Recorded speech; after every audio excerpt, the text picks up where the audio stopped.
반갑습니다. 먼저 말씀 나누기 전에 점심시간이 몇 시에 정확히?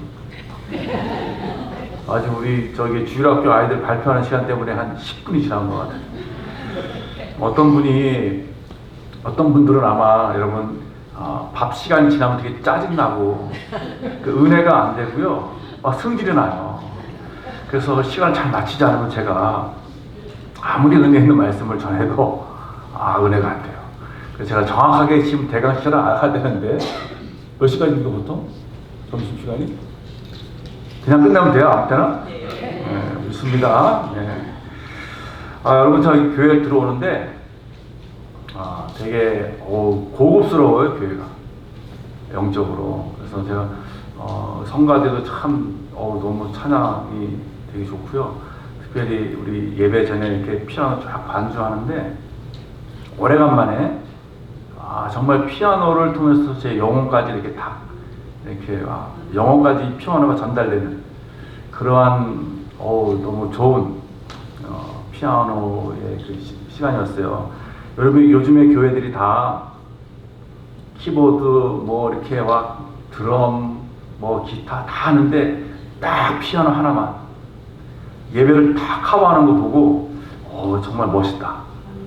정말 되게 예배가 깊고 풍성한 그런 걸 느꼈어요. 여러분도 그런 느끼시는지는 모르겠지만 늘 느끼시기 때문에 잘 못 느끼시겠지만 저는 아주 처음 왔기 때문에 다른 교회도 가보고 그래서 참 교회가 평안하다, 은혜가 넘친다 라는 생각을 했습니다.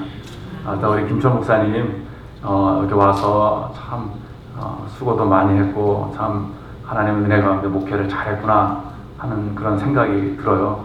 여러분 저희 둘은 되게 아주 오래됐습니다. 한 30년 된 것 같기도 하고. 그래서 저희는 형 동생으로 그냥 지내고 있어요. 그래서 여러분 아시겠지만 신실하고 정말 충성스럽고 잔머리 굴리지 않고 성실하게 목회하는 목회자입니다. 여러분 교회가 대형 교회를 꿈꾸는 게 아니고요, 좋은 교회를 만들어가길 소원합니다. 여러분 좋은 교회를 만들어갈 때는요, 저는 3가지가 필요하다고 생각하거든요. 첫 번째는 좋은 목사, 두 번째는 좋은 성도, 그리고 세 번째는 성령의 역사. 이렇게 3가지가 잘 이렇게 어우러지면은 좋은 교회가 되고, 좋은 교회가 되면은 하나님께서 구원받는 백성들을 날마다 더하게 하실 것을 저는 믿습니다. 그래서 우리가 대형 교회를 꿈꾸는 게 아니라 좋은 교회를 만들어가는 여러분 새생명 우리 교회 되시길 주님 이름으로 축원합니다. 자, 저는 98년도에 선교사로 나갔어요. 그리고 2년 전, 2023년이죠. 그때 국내 목회로 또 청빙을 받아서 왔습니다. 한 25년 동안 아프리카 선교사로 사역을 했어요. 여러분 25년의 이야기 속에서 하나님께서 어떤 분이신가, 어떻게 저를 인도하셨고 저의 가정을 인도하셨는지에 대한 그 이야기를 다 나누면 시간이 안 되기 때문에 큰 숲을 보는 차원에서 이렇게 핵심적인 이야기들만 잠깐 나누도록 하고요. 그리고 다음에 기회가 되면 또 한번 좀 더 구체적으로 나누도록 합니다. 오늘 본문에 보면은 우리 시편 기자는 뭐라고 얘기합니까? 여호와의 선하심을 맛보아 알지어다. 여러분 이 하나님의 은혜를 맛볼 때 우리의 신앙이 되게 재밌어요. 이건요, 하나님께서 나를 어떻게 인도하셨고 어떤 은혜를 베푸셨는지를 경험을 하면은 이게 신앙이구나, 정말 하나님이 이런 분이구나 하는 것을 알게 돼요. 그 25년 동안에 선교지에서 하나님께서 여러 가지 은혜를 주셨습니다. 제가 선교사로 처음 부름을 받을 때가 아마 대학교 1학년 때인가 재수할 때인가 그랬던 것 같은데, 저는 선교 하나님께서 이제 부르실 때 이제 여러 가지 이제 부르심의 그 감동을 주셨는데 그 중에 몇 가지가 있어요. 첫 번째는 하나님, 저는 남들이 안 가는 곳으로 가겠습니다. 제가 이런 기도를 했어요. 그래서 처음부터는 사실 이제 제가 선교의 비전 받을 때는요, 제가 이 약간 아주 이상한 것을 이렇게 마음속에 봤거든요. 약간 환상 같은 거를, 이제 그런 것을 봤을 때 저는 그때 보여주신 것이 우리 아프리카에 있는 사람들이었어요. 그래서 제가 아프리카를 가려고 그때 결정했었고, 두 번째로 선교사님들이 아프리카에 영어권과 불어권이 나눠져 있잖아요. 영어권 국가가 21개인가 불어권 국가가 23개인가, 되게 많아요, 또 불어권 국가가. 그런데 대부분의 한국 선교사님들이 불어가 어려우니까 또 배워야 되니까 익숙한 영어권으로 많이 간다는 얘기를 제가 들었었어요. 한 꽤 오래전이죠. 20몇 년 전이니까. 그래가지고 하나님, 그럼 저는 남들이 안 가는 불어권에 가겠습니다. 여러분, 제가 불어를 배웠을까요? 안 배웠을까요? 하나도 안 배웠어요. 제가 진짜요, 불어권을 여기 이제 가려고 하면서 도저히 안 돼가지고 좀 뭐라도 배우고 가자 해서 학원을 다녔거든요. 불어 이렇게 알리앙스라고 불어 가르쳐주는 학원이 있어요, 한국에서. 너무 바쁜 가운데서 그냥 한 달 정도 다녔는데 머릿속에 아무것도 안 남았어요. 그래서 맨 마지막, 끝난 날 마지막 날에 선생님에게 프랑스 사람들, 이렇게 아프리카 사람이나 불어권에서 제일 많이 쓰는 게 뭐냐라고 물어봤어요. 그거 하나 다 외우고 가겠다고. 그랬더니 꼬망딸레부를 가르쳐주는 거예요. 꼬망딸레부는 지금 뭐 영어로 말하면 how do you do 뭐 비슷하게 격식을 갖춘 인사말이에요. 그거 하나 딱 배우고 아프리카 갔어요. 여러분, 딱 만나는데 처음 하는 말이 사람들이 사바를 하더라고요. 사바는 오케이? 이런 뜻이거든요. 나도 진짜 사바가 뭔지도 모르고 기껏 배운 게 꼬망딸레부를 배워갔어요. 제가 진짜 봉주르도 모르고 아프리카 갔어요.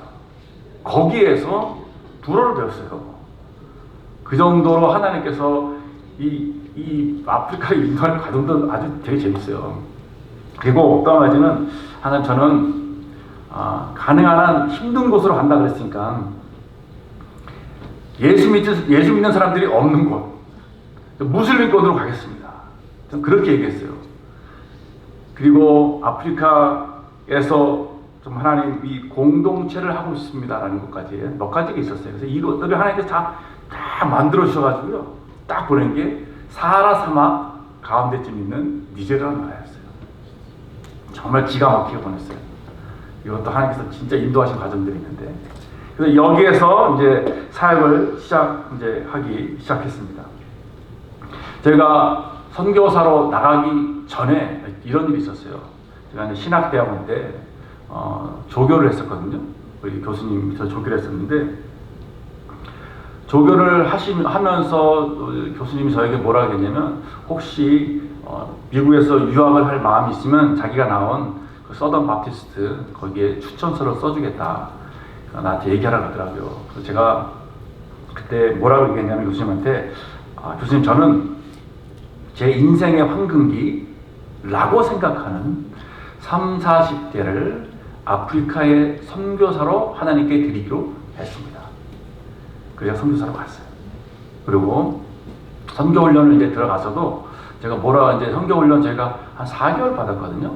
4개월 받으면서 선교훈련 맨 마지막에 원장님이 한 가지 질문을 해요. 그래서 뭐냐면, 선교지에 얼마나 오래 사역할 것이냐, 몇 년 동안 사역할 것이냐 물어봐요. 저는 그래서 대강 그때는 선교사가 5년 하면 명함도 못 내는 선교사가 많았기 때문에 제가 한 15년에서 20년은 하고 싶습니다, 이렇게 얘기를 했어요. 그렇게 해서 이제 니제를 이제 가게 됐단 말이에요. 가서 한 3년 사역하고, 또 하나님께서 그냥 아주 엄청난 시련과 훈련을 시키신 후에, 여러분 이거는 다음 기회에 한데, 하나님께서 저를 세네갈로 옮기셨어요. 이 옮기시는 과정이 기가 막히거든요. 세네갈로 옮겨서 이제 사역을 시작했습니다. 그래서 우리 부족사역, 월로프라는 종족사역을 하고 동시에 대학생 공동체 사역을 이렇게 해나갔어요. 지금도 이렇게 하고 있는데, 그러던 어느 날 제가 성경을 이렇게 읽고 이렇게 묵상을 하는데 이런 구절을 발견했어요. 그래서 뭐냐면 시편 65편 1절인데, 하나님이여 찬송이 시온에서 주를 기다리오며 사람이 서원을 주께 이행하리라.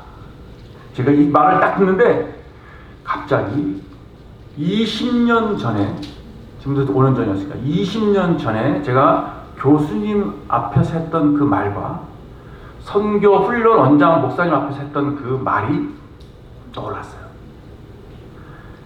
사람이 서원을 주께 이행하리라.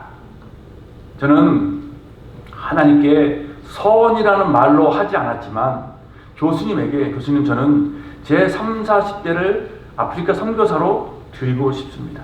그리고 저는 선교지에서 최소한 15년에서 20년을 선교 사역하고 싶습니다. 제가 딱 이 말씀을 들으면서 갑자기 확 떠오르는 게, 야, 내가 몇 년 했지? 이 생각이 떠오르는 거예요. 계산을 해보니까 딱 20년이었어요. 저는요, 너무 감사했어요. 야, 하나님, 저 하나님도 서원 지켰습니다. 하나님께 내뱉은 말, 하나님 지켰습니다. 그러면서 이런 생각이 들었어요. 야, 이렇게 내가 20년 동안 아프리카에서 죽지 않고 살아있고 선교사로 있는 것이 하나님의 은혜였다. 여러분 왜 그런지 아세요? 저랑 같이 훈련받았던 동기 목사가 있었어요. 저도 아프리카 들어갔고 그 친구도 아프리카 들어갔는데 들어가자마자 1년 후에 교통사고로 소천했습니다. 아이를 2명 낳았고 5살짜리, 3살짜리. 저희가 있던 뉴젤 옆에 다른 나라 있는데 선교사님 운전하다가 차 펑크 나서 차 죽었습니다. 어떤 선교사들, 이런 경우 많아요. 어떤 선교사들은 사역비가 없어서, 아이들 학비가 없어서, 선교비가 모자라서 철수를 해야 했습니다.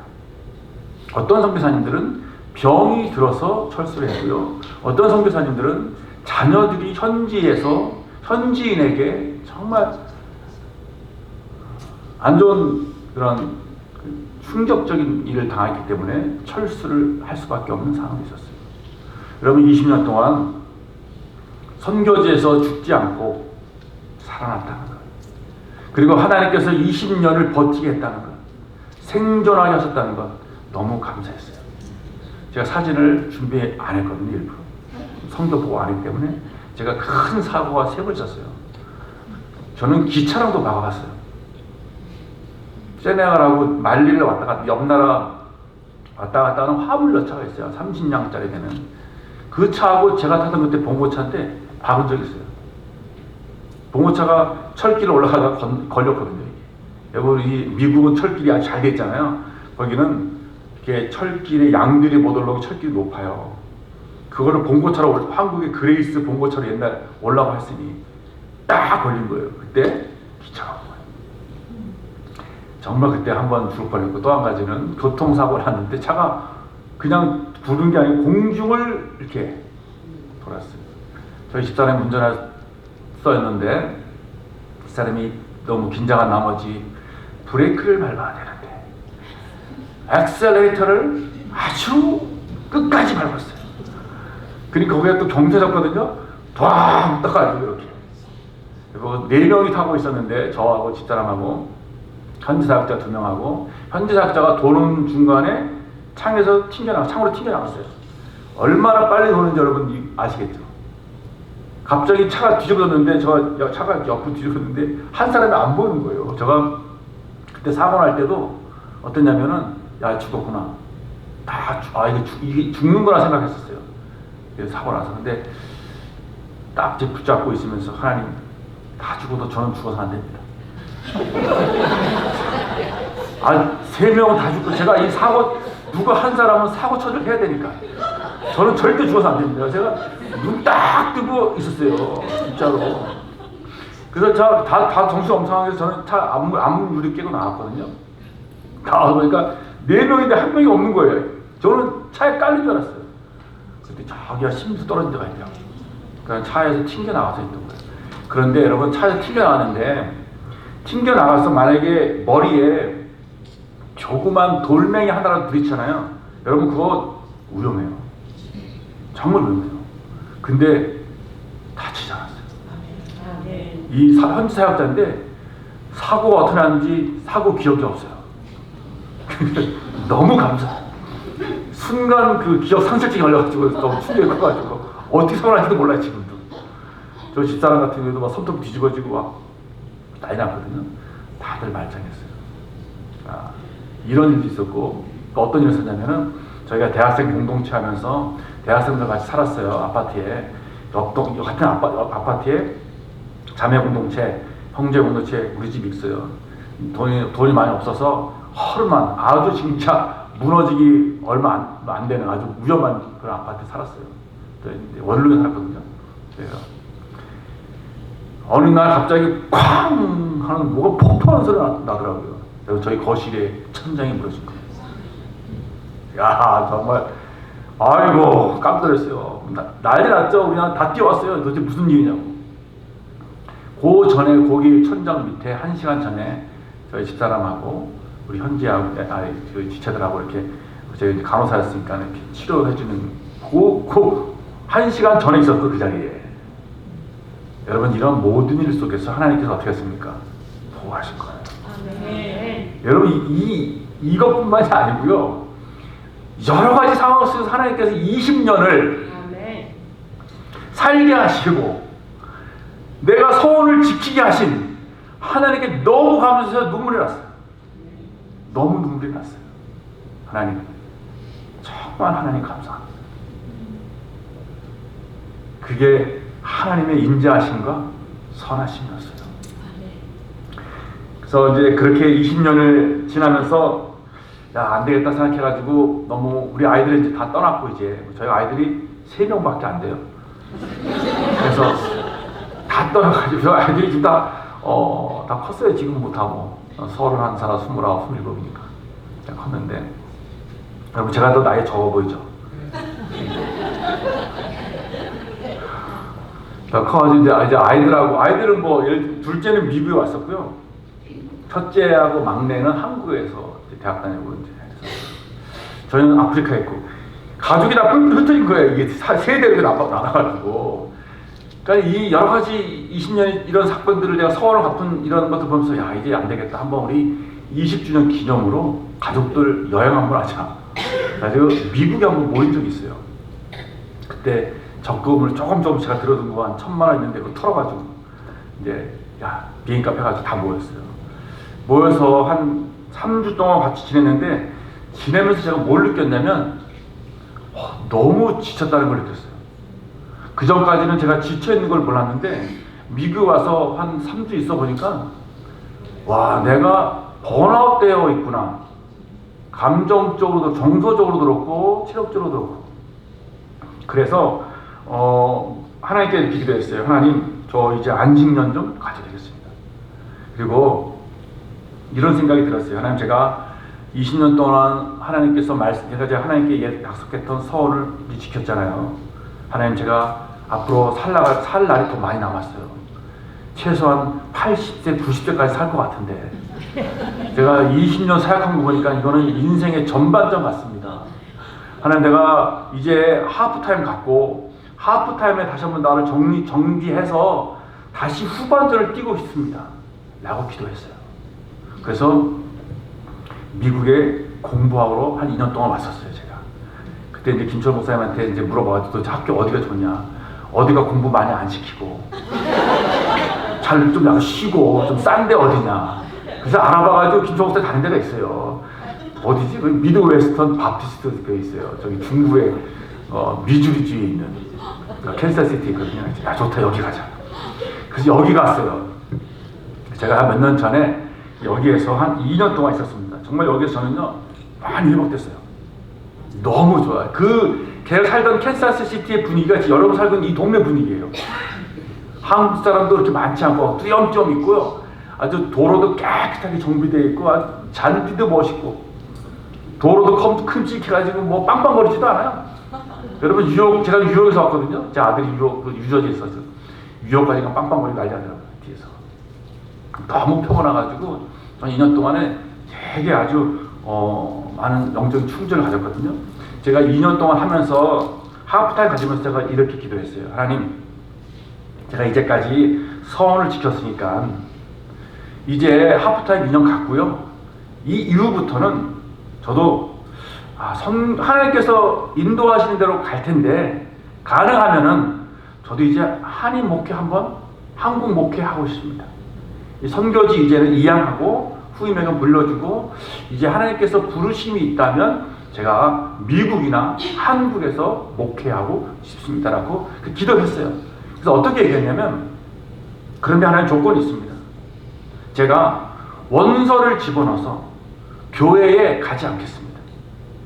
만약에 이것이 제가 미국이나 한국에서 목회하는 것이 하나님의 뜻이라면 그 교회에서 저를 청빙해야 합니다.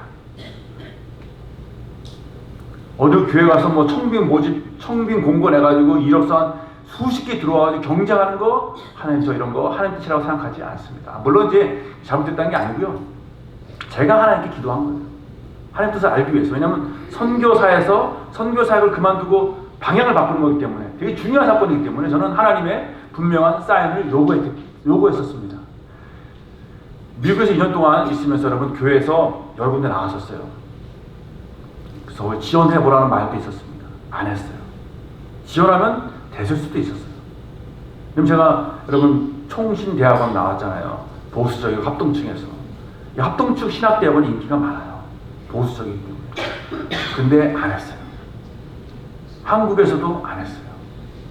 여러분 교회에서 저를 청빙했을까요? 안 했어요. 저를 아무도 몰라요.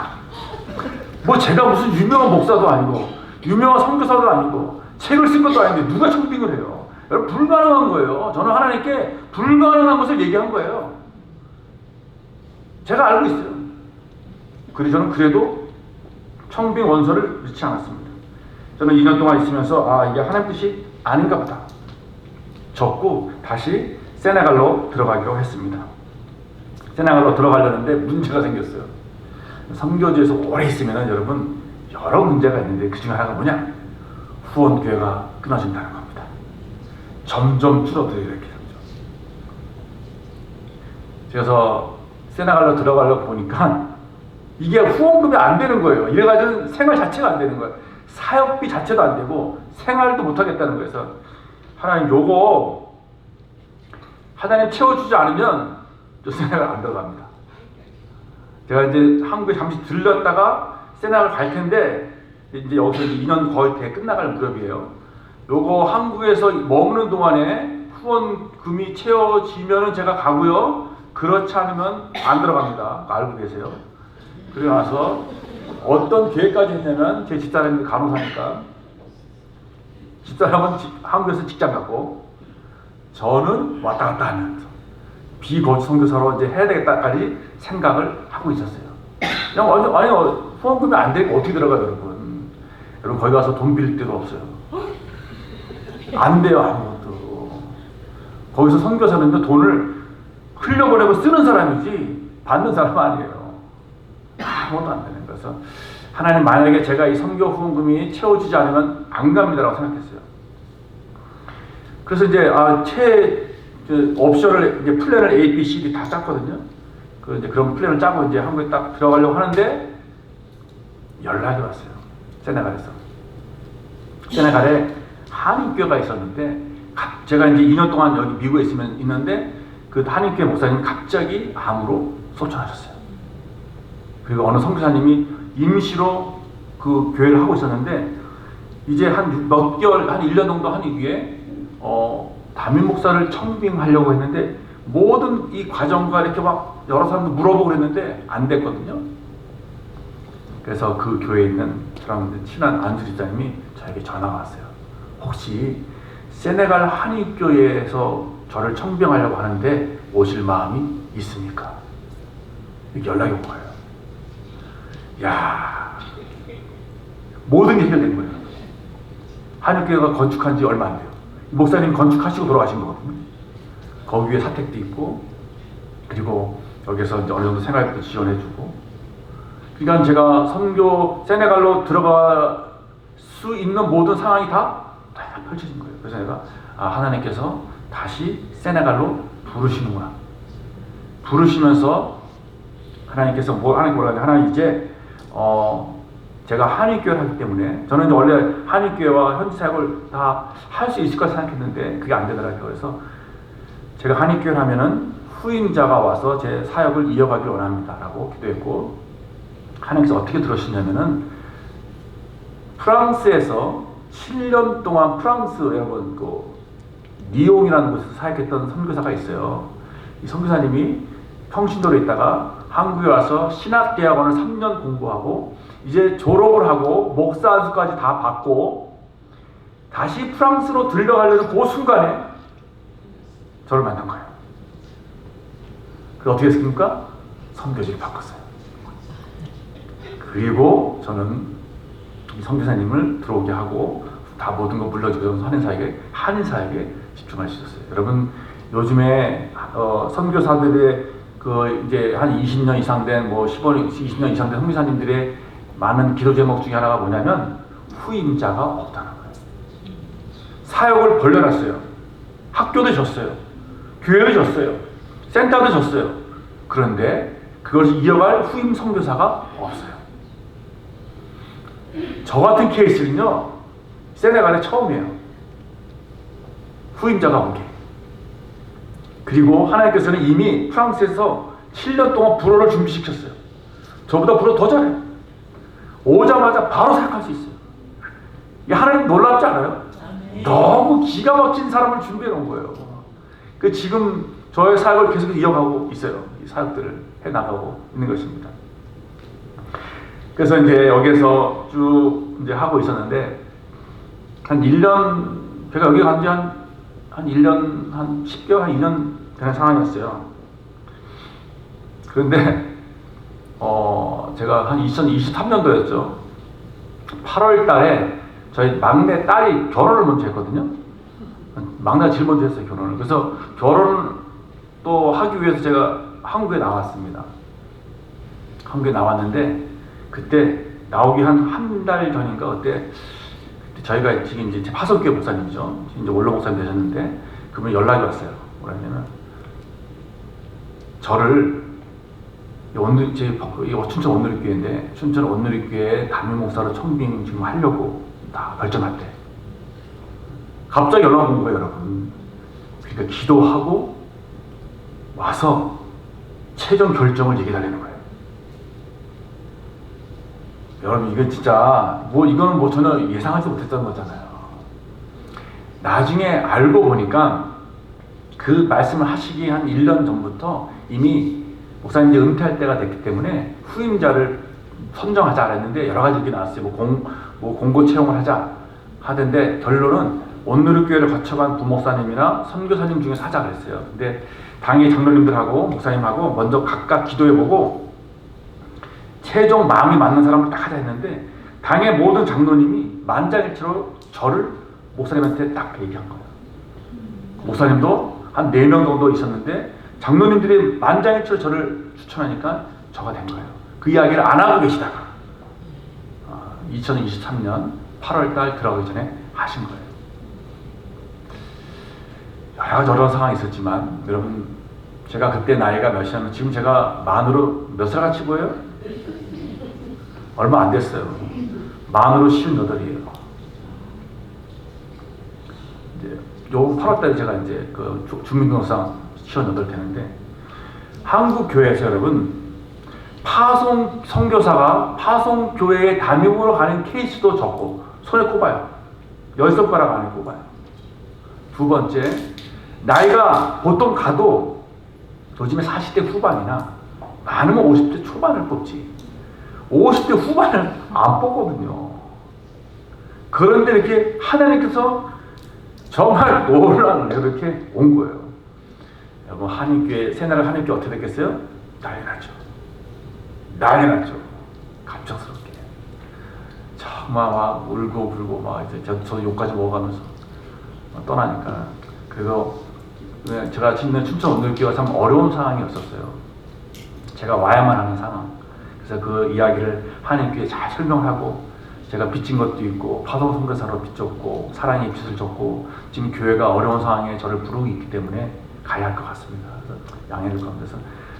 하나님교회 다 이해해 주시고 지금 또 좋은 목사님 오셔가지고 또 잘 지금 하고 있습니다. 그래서 2023년 11월 달에 지금 현재 춘천 온누리교회 동사 목사로 왔고요. 24년 작년이죠. 5월 달에 이제 투표를 통해서 3분의 1을 통과해서 이제 유임 목사로 제가 취임을 했어요. 5월 달.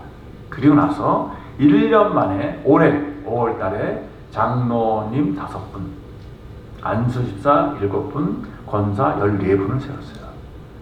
여러분 그거 쉽지 않거든요. 1년 만에 다 이렇게 모든 것 은혜 가운데 잘 세운 것이, 이 모든 1년의 과정들을 보면 여러분, 야, 하나님께서 이렇게 인도하시는구나.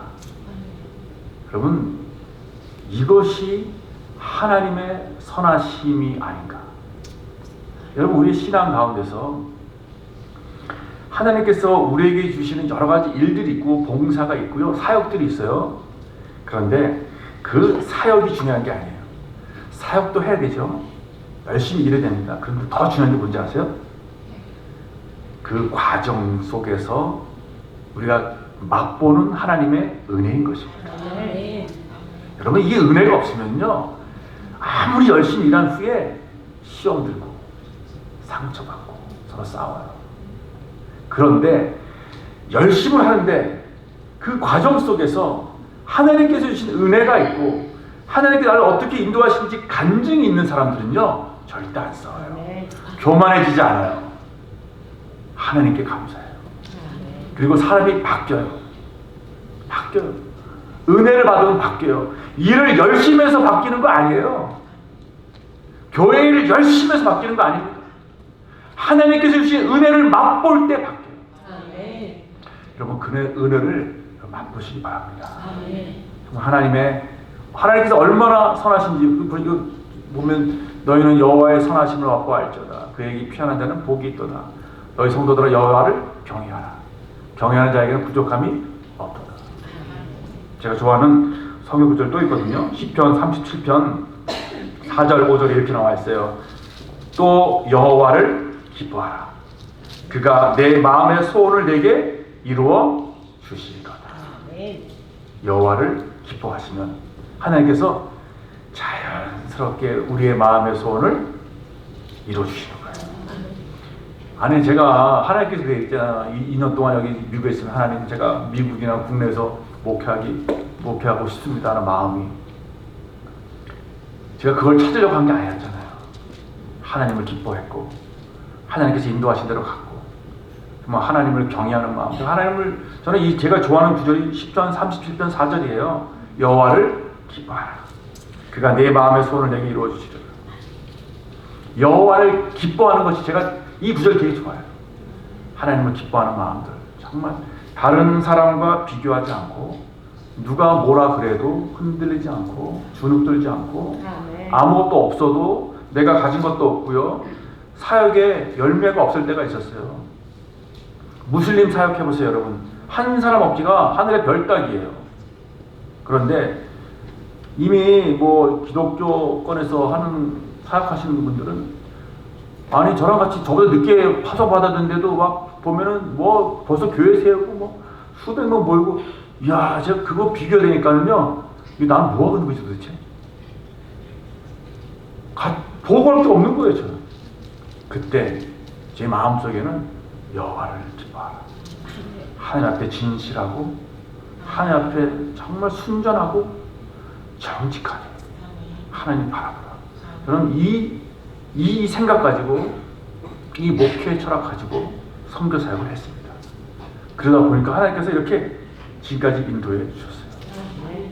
너무 감사하고, 우리 하나님께서 그뿐만이 아니에요. 저희 자녀들 하나님께 다 인도해 주셨어요.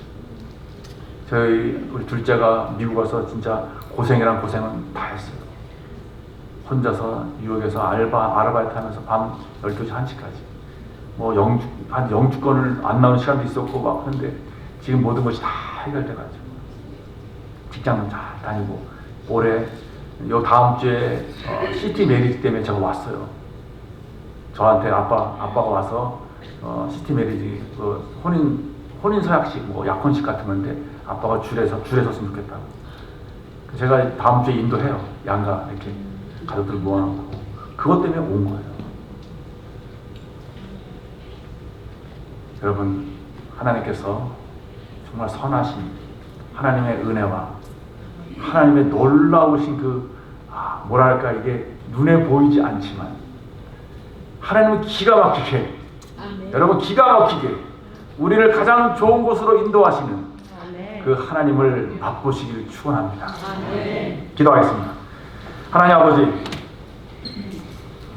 하나님 얼마나 인자하시고 하나님 얼마나 멋지시고 놀라운 분이신지를 맛보는 저와 우리 새생명교회 성도들 되게 하여 주시옵소서. 날마다 하나님께 주신 은혜로 더 하나님의 주의 인자하심과 성실하심을 깨닫게 하시고 하나님을 인해서 날마다 기뻐하고 부족함이 없습니다. 하나님을 알아가는 기쁨과 즐거움이 넘치는 하나님 우리 새생명교회 성도들 되게 하여 주시옵소서. 감사하며 예수님 이름으로 기도합니다. 아멘.